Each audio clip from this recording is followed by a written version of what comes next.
पाटबंधारे विभागाची महापालिकेकडे 80 कोटीची थकबाकी आहे, तर महापालिकेची पाटबंधारे विभागाकडे 5 कोटीची थकबाकी आहे। मार्च अखेर असल्याने सर्वच विभागाकडून 100% वसुलीसाठी मोहिमा राबवल्या जात आहेत।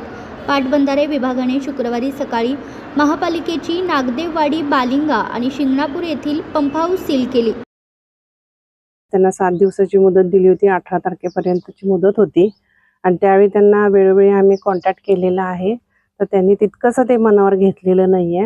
आम्ही त्यांच्या कॉन्टॅक्टमध्येच आहोत की आम्हाला नाईलाजानं हे बंद करावं लागणार आहे तुमचं पंपिंग स्टेशन, असं आम्ही त्यांना अगोदर सांगितलेलं आहे।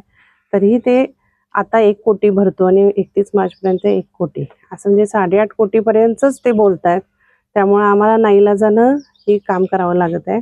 दुसरा आमचा असं त्यात असा हेतू होता की जीएसटी वगैरे जी मिळणारी रक्कम आहे त्यासाठी त्यांनी जर ना हरकत प्रमाणपत्र दिलं तर ते वरच्या स्तरावरून म्हणजे मंत्रालय स्तरावरून ते जीएसटी थ्रू आम्हाला पैसे मिळू शकतात, पण तोही पर्याय त्यांनी आजमावलेला नाही आणि ते विचारही करत नाहीत। त्याचा मला खेद वाटतं। त्यानंतर काही वेळातच महापालिकेने पाटबंधारे विभागाची ताराबाई पार्क परिसरातील सिंचन भवन येथील कार्यालय थकीत घरफाळा वसुलीसाठी सील करण्याची मोहीम हाती घेतली। पाटबंधारे विभागाकडे महापालिकेच्या घरफाळा विभागाची सुमारे 5 कोटी रुपयांची थकबाकी आहे। ही थकबाकी न भरल्याने शुक्रवारी दुपारी 1च्या सुमारास महापालिकेच्या घरफाळा वसुली विभागाने धैर्यप्रसाद हॉलसमोरील सिंचन भवन येथे पाटबंधारे कार्यालय सील करण्याची मोहीम हाती घेतली। दुपारी 3 वाजेपर्यंत अधिकतर कार्यालयांना महापालिका प्रशासनाने टाळे ठोकल्याने अधिकारी कर्मचाऱ्यांना बाहेर थांबावे लागल्याचे चित्र पाहायला मिळालं।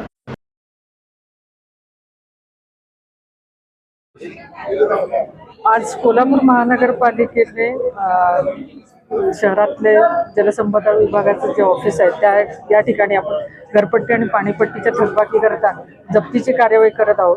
यापूर्वी जलसंपदा विभागाकडून आज सकाळी महापालिकेचे जे पाणीपुरवठ्याचे स्टेशन्स आहेत बालिंगा आणि नागदेववाडी येथले पंपिंग स्टेशन सील केलेले आहेत। खरं जे वादाचा मुद्दा आहे तो जलसंपदेची जी आमच्याकडे असणारी थकबाकी आहे तर त्या भरण्यासाठी महापालिका आणि जलसंपदा विभाग यांच्यात वारंवार बैठका होत आहेत आणि त्यात परस्पर सहमतीने साधारण 30 कोटीच्या रकमेवर सहमती झाली होती। त्यापैकी आपण गेल्या वर्षी 7 कोटी भरले होते, या वर्षी पण आपण आजपर्यंत 6 कोटी 40 लाख भरलेले आहेत आणि पाणी पुरवठा हा महापालिका कोणत्याही प्रॉफिट स्तरावर करत नसल्याने कुठेही जनसामान्यांना होणारा पाणी पुरवठा विस्कळीत होऊ नये यासाठी महापालिका सुद्धा हप्त्याने जलसंपदा विभागाकडची थकबाकी फेड करण्याचा प्रयत्न करते आहे आणि त्याच्यामध्ये अचानक अशी सिलिंगची कार्यवाही केल्यामुळे महापालिकेने सुद्धा आज पाणीपट्टी आणि घरपट्टीच्या थकबाकी करता इथे जलसंपदा विभागावर कारवाई केलेली आहे।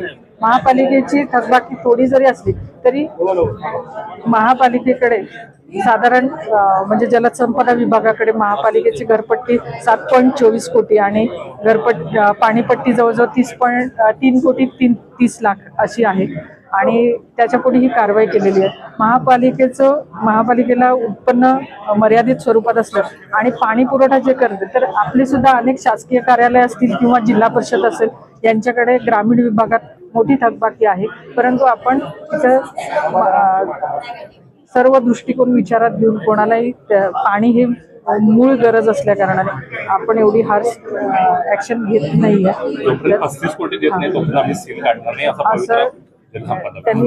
परंतु त्यांनी आज सकाळपासून आम्हाला किंवा आदल्या दिवशी पण कुठल्याही प्रकारचं इंटिमेशन न देता ही कारवाई केलेली आहे आणि त्याकरता म्हणजे महापालिकेने सुद्धा आपले प्रयत्न चालू केलेले आहेत।